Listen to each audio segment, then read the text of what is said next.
Break के बाद आपको कहेंगे खुशामदीद। पाकिस्तान की जो सियासत है ये बड़ी इंटरेस्टिंग है और अक्सर हम ये बात कर रहे होते हैं कि फैसला कुन मोड़ पर खड़ी हुई हमें दिखाई दे रही होती है। खास तौर पर पीटीआई की बात हम करेंगे, जहां पर बानी पीटीआई के सोशल मीडिया प्लेटफॉर्म एक्स पर जारी एक ताज़ा बयान, जिसका सोशल मीडिया पर भी काफ़ी जिक्र हो रहा है। ना सिर्फ महमूद खान अचकजई की जानिब से मुज़ाकरात की अपील को अमलन उस बयान ने मुस्तरद कर दिया, बल्कि ये पैगाम भी उसमें हमें वाज़े नजर आया है कि एहतजाजी तहरीक से मुतालिक फैसला सिर्फ और सिर्फ उनकी हिदायत के मुताबिक ही होगा। तो पीटीआई क़यादत इस बारे में ये कह रही है कि एहतजाजी तहरीक की पॉलिसी बराह रास्त बानी चेयरमैन की जानिब से आई है, जिस पर किसी किस्म का कोई समझौता नहीं किया जा सकता। दूसरी तरफ ये भी इत्तलात आ रही हैं कि वज़ीर-ए-आज़म शहबाज शरीफ ने ये मौक़िफ़ दिया कि 9 मई को जो वाक़यात हुए थे और फ़ौज मुखालिफ सोशल मीडिया मुहिम जो चलाई गई थी, उस पर जब तक माजरत नहीं की जाएगी, नदामत जो है ना वो नहीं दिखाई जाएगी, तब तक पीटीआई के साथ कोई भी मुज़ाकरात नहीं हो सकते। यानी हम कह सकते हैं कि एक और एक्स के ऊपर बयान जो है ना बानी पीटीआई का, उसने एक हलचल मचाई हुई है। पहले हमने देखा था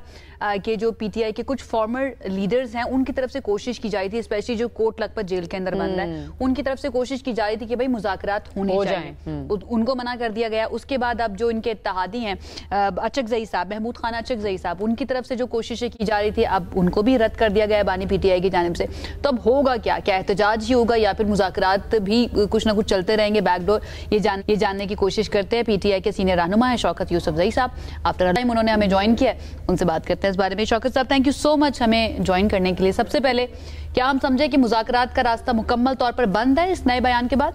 मुज़ाकरात तो कोई मसला हल हो ही नहीं सकता, लेकिन ये कि उसके लिए माहौल बनाना पड़ता है और वो हुकूमत की जिम्मेदारी होती है। लेकिन बदकिस्मती से हुकूमत जो है खुद वो पोजीशन भी खुद बनी हुई है और हुकूमत भी खुद बनी हुई है। जिन हालात में ये मुल्क चला रहे हैं, आप देखें कि माशी बहरान अभी तक खत्म नहीं हुआ इनका, और शुरू से अभी तक यही रोना रो रहे थे कि जी डिफॉल्ट कर रहा था, हमने मुल्क बचा लिया। हालांकि 36,000 अरब का कर्जा ले लिया इन्होंने और आम आदमी को 1 रुपए का रिलीफ नहीं दे पा रही है। रिजर्व्स तो 21 अरब से अपनी ऊपर चले गए, बढ़ा सकी है। इवन के तवानाई का बहरान बढ़ता जा रहा है, उसकी वजह से 100 से ज्यादा कारखाने बंद हो गए, ड्यूटियां बढ़ती जा रही हैं, टैक्सेस बढ़ते जा रहे हैं। तो आवाम के लिए तो ये कुछ भी नहीं है इनके पास, ना ये कोई डिलीवर कर सके हैं 3 सालों में।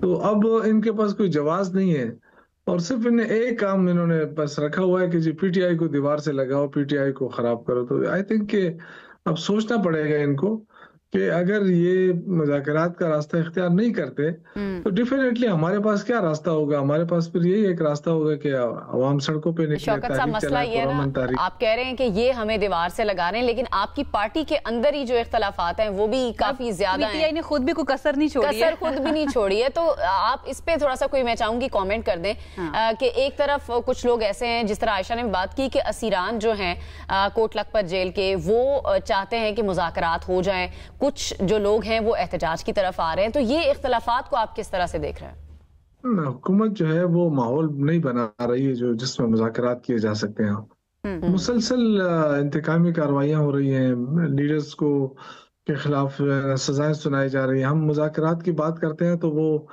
और तेज हो जाते हैं। तो इसका मतलब ये कि हुकूमत के नियत में फतूर है और वो सिर्फ पीटीआई को दीवार से लगाना चाहती है। बाकी जो देखें ना, मुल्क तो नहीं चल रहा। इनसे मुल्क के हालात को देखें और इनकी हरकतों को देखें तो इंसान हैरान हो जाता है कि ये करना क्या चाहते हैं। इन्होंने 3 सालों में कुछ डिलीवर तो नहीं किया, आवाम को 1 रुपए का रिलीफ नहीं दे सके हैं। तो ये क्या करना चाहते हैं इस मुल्क के साथ? प्रेशर तो है वर्कर का कि जब ये मुज़ाकरात भी नहीं हो रहे हैं और रिलीफ भी नहीं मिल रहा है तो वर्कर तो एहतजाज के लिए तैयारी कर चुके हैं, लेकिन लीडर्स जो है वो अभी तक अनाउंसमेंट नहीं किए उन्होंने। तो इख्तिलाफात नहीं है लेकिन प्रेशर जरूर है। शौकत साहब, ये कंफ्यूजिंग सी सिचुएशन है ना। बीच में ये भी बात आई थी कि महमूद खान अचकजई या जो इत्तेहादी हैं पीटीआई के, मुकम्मल तौर पर उनको इख्तियार दे दिया जाएगा कि वो मुज़ाकरात के लिए सारी कोशिशें करें। अब अचकजई साहब जब मुज़ाकरात की बात कर रहे हैं तो बानी पीटीआई जो है ना वो वीटो कर देते हैं इस मामले को और वो कहते हैं कि ये तो मुकम्मल इख्तियार नहीं है। तो क्या हम समझे कि सिर्फ अलामती तौर पर कहा गया था कि ये इख्तियार उनके पास है, अचकजई साहब के पास? नहीं, अचकजई साहब को तो इमरान खान ने बाकायदा इख्तियार दिया हुआ है और अनाउंस किया हुआ है उनको और नासिर अब्बास साहब को। तो आई थिंक उनके पास पूरा इख्तियार है। लेकिन मैंने आपसे कहा ना कि हुकूमत का जो एटीट्यूड है, रवैया है, वो कई सियासी नजर नहीं आ रहा, नई जमहूरी नजर आ रहा है। उनका तो एक ही मकसद है कि पीटीआई को दीवार से लगाओ और पीटीआई को खत्म करो। लेकिन पीटीआई खत्म इसलिए नहीं हो सकती ना कि आवाम उसके साथ खड़ी है। आप जो भी कुछ करें, अब इमरान खान है, आप उसके खिलाफ जितने भी इंतकामी कार्रवाई करना चाहते हैं करें, लेकिन आवाम तो आपको आपका साथ नहीं देगी। तो अल्टीमेटली मुश्किलात हुकूमत के लिए बनेगी। अब ये उनकी अपनी मर्जी है कि वो हालात को बेहतर तरफ ले जाना चाहते हैं या आप कह रहे हैं कि अवाम इनका साथ नहीं देगी, लेकिन जब पीटीआई जलसा करती है तो अवाम वहां पर भी नहीं निकलती हमें नजर आती है। एक और कॉल दी गई है 8 फरवरी को पहिया जाम शटर डाउन हड़ताल की, इसके बारे में बता दें, क्या ये जो फैसला किया गया हड़ताल का ये हतमी है? देखिए, अब तो इस वक्त तो हुकूमत के खिलाफ जो भी इकदाम होगा, चाहे वो ट्रांसपोर्टर की तरफ से हो या सियासी जमातों किसी भी की तरफ से हो, तो पीटीआई तो उसको सपोर्ट इसलिए करेगी कि वो चाहती है कि हुकूमत पे प्रेशर डाले और जमहूरी अंदाज से डाले। देखिए, हमने कभी भी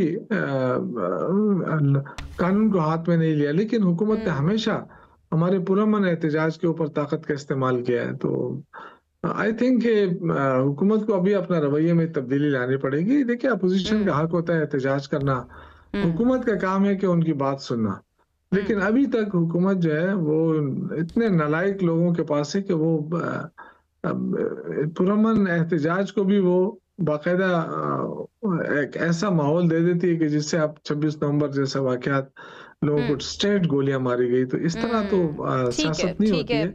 ठीक है शौकत साहब। अच्छा, इंटरेस्टिंग और कॉन्फ्लिक्टिंग सी सिचुएशन ये कि जब महमूद खान अचकजई साहब जो हैं उनको इख्तियार दिया गया था, तो उसके बाद बानी पीटीआई का वापस से वीटो कर देना जब वो मुज़ाकरात की कोशिश करें, तो ये थोड़ा सा ना समझ से बाहर है। लेकिन बहुत शुक्रिया, शौकत यूसुफजई साहब हमारे साथ मौजूद थे।